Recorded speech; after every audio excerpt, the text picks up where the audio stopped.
We have a Tesla coil, and no one's ever had that before. Ride the lightning! I think the closest thing we had to any production on Ride the Lightning was our backdrop, which had the electric chair and lightning on it, and a Metallica logo in sparkly foil. You know, the most important thing for us, I think, is just to continue in our 31st year to be as varied as possible so that we never rely on the same thing over and over again. I think we have to develop some special effects around here that aren't pyro. I think we have to find some real sparking devices. The electric chair was Dan Brown's idea. We always knew that we had a really good image that we never really used, which was the electric chair from Ride the Lightning. I had mentioned a lot of things that I wanted to do. Cliff Burton showing up in a hologram or something like that. You know, let's take this to another level, and just kept hearing, no, that can't be done, no, that can't be done. And the Tesla coils was one of those things, you know. Can't we have real electricity? And everyone just said, no, it's fucking dangerous, all right? It's deadly. That was very surreal. Well, for me, the Tesla coil is kind of a funny thing because in my mind, it was Kurt. It was always something that he wanted to have. I said to Winky, we need Tesla coils, not the small ones that you can buy in stores. I went to a science fair once and I saw 2 gigantic Tesla coils. I know they're out there. We can get it. We can get them. We can do it. And when he first mentioned it at the table, I kind of started laughing at him, having no idea he was actually serious. He actually tracked down a company of people who are just total followers of Nikolai Tesla, the actual inventor of Tesla coils. 5, 4, 3, 2, 1, go.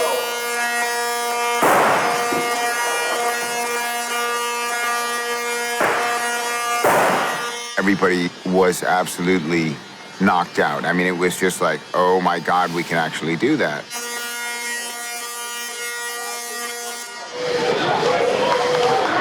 Absolutely fantastic. If we can make that work, if we can make that safe, that's unbelievable. Everybody who saw it went, oh, we're gonna have to figure out how to make that work. We need about 5 of those bad boys. The straight. Yeah, I'd say going all the way around, it goes in the round tray. Yep. Just think of that thing right up in the arena. We got to get that People will lose their mind. Was it a unanimous opinion that that was fucking awesome? Let me just break it down if I can, if I don't. What we just shot was 10 feet, okay? You can go 20 feet, double machine. 95% of equipment is just fine at 15 feet. We have found that under some circumstances, we need greater distance, and that's dependent on the equipment. Or more critically, I have spot operators sitting in metal chairs holding metal spotlights. Normally, we don't even let people approach this sphere of death. The sphere of death. The sphere of death. Fear of death. Apparently, it's a sphere of death. So the sphere of death is just that. It's the area in which if you walk in, you get zapped like a fly. It's like walking into the old bug zapper. I'm directly under the lethal kill zone. No, there's live bolts of lightning just flying overhead. On occasion, when I'm standing right here and I'm tuning, and if I'll have both my hands on the bass strings, I'll get a jolt. It's enough that I gotta let go and walk away. But the guy who fires it stands in front of me, so it makes me feel better. We actually have 3 people on our crew. One is the guy pressing the button. The other 2 are watching and holding e-stop buttons so that they can make sure that there's nobody in that zone of death.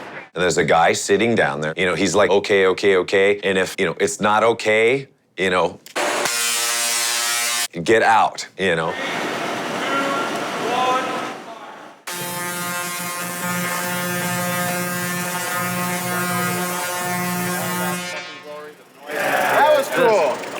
It's incredible when the electric chair comes down and the Tesla coils start firing and you have these huge lightning bolts coming out of it. I mean, it's super impressive. I love it, man. Pinky came up to me and said, I did it, Kirk. Right on. Right on.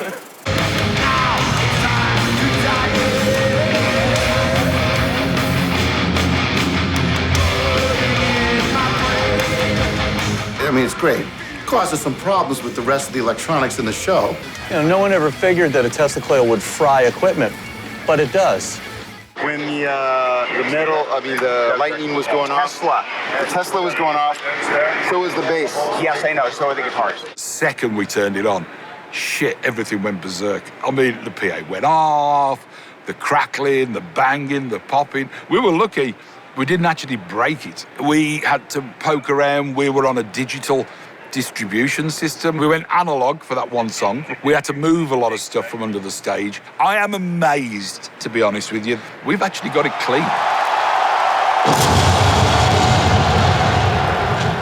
These are technically very complex, but the effect they deliver is simple, it's visceral, and it's just blatant. And I can't wait to see how the crowd responds.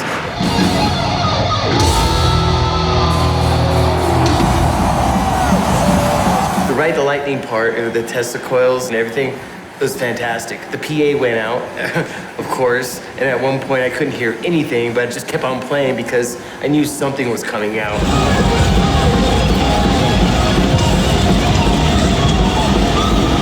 Oh, Ride the Lightning is the absolutely perfect song for this. The chair that come down with the lightning all over it, great.